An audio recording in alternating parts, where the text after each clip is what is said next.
so today we are here because you just did something dope. Let's Sprite, you know what I mean? So I want to know, Joe, like, why are we here today? We're here launching the music video for Soul. It's a song that came about as a collaboration between me and Sprite and Ryan Tedder, and they sent me the vocals in the beginning and just told us basically to do whatever we want to do with it. And the song is, for me, very special because I was just sharing light on some of the heated moments that I have.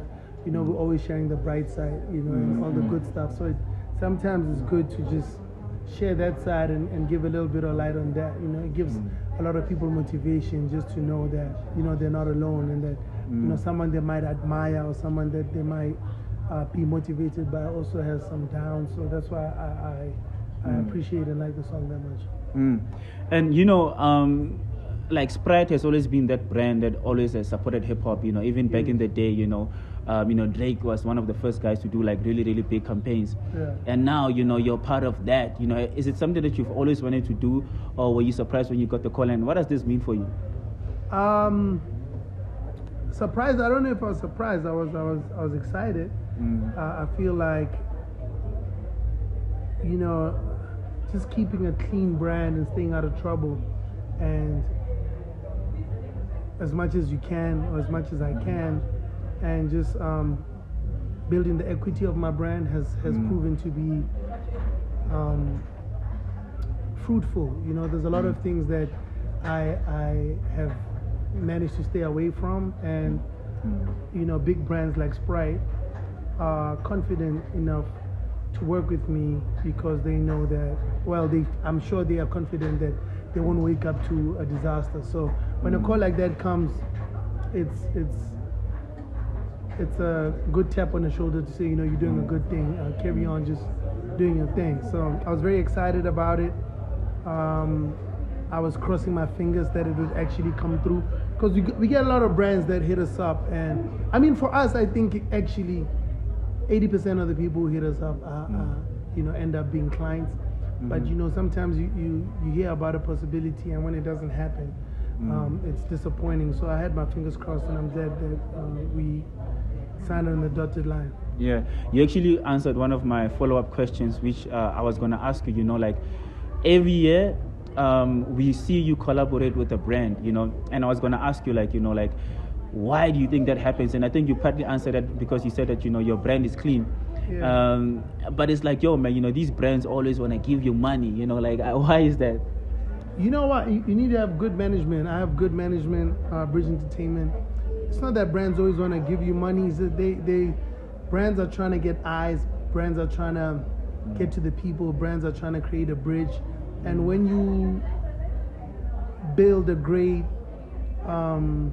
rapport and you build a great relationship with the people that you talk to, because your fans are just people that you really talk to on a daily basis, people that you give product to. When you have a great relationship with them, when brands want a certain type of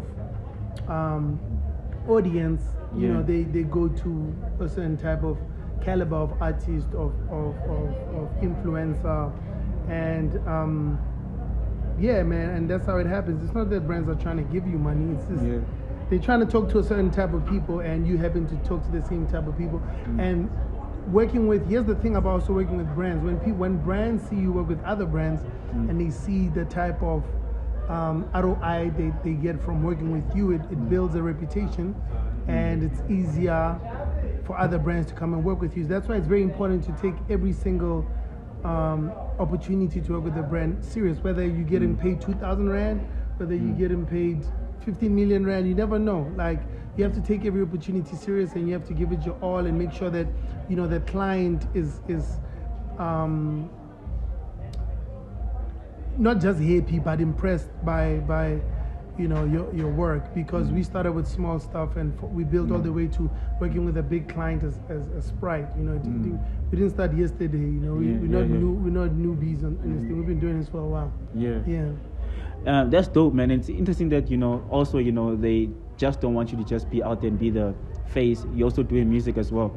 But I want to talk to you about, you know, you are one of the first guys to actually, if not the first rapper to actually like mess with Amapiano on like a commercial scale, you know, with Mnatim Polaya, and I know there was like the hip hop community was like, what is this guy doing? And now everybody, you know, a lot of rappers are doing Amapiano, and you know, rumor is that now you wanna go back to rap now, you know, and I find it interesting, you know, like, can you touch a bit on that?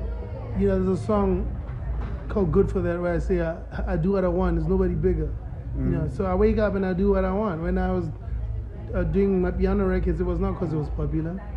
It's because I loved the genre and I liked that it was something new, and I loved the sound, and you know, giskimile sambodi, you know, vapitori. So it happened naturally. I didn't know it would be what it became later. You know, I didn't know Mnatim Polaya would be such a classic that we would perform on the stage at Global Citizen. I didn't know. It was just something that I loved and appreciated at that time.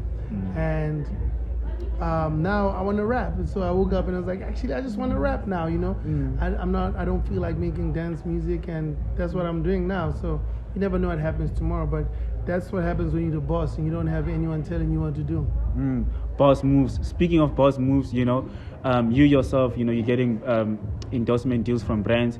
You also with Biliato, you know, you put on like tours, and I want to know, you know, how is that relationship going, man? You know, because you understand being that guy, obviously with Tilly and Bridge, having to negotiate, you know, and now, you know, there's a kid, and then now you have to play the boss now because you know the budgets now. Yeah, tell me about, you know, that. It's hard being the boss. You know, it was difficult to have the conversation with us because, like, I'm an artist, he's an artist. I have to explain certain things as the brand, but we try to make it as comfortable as possible, as loose as possible.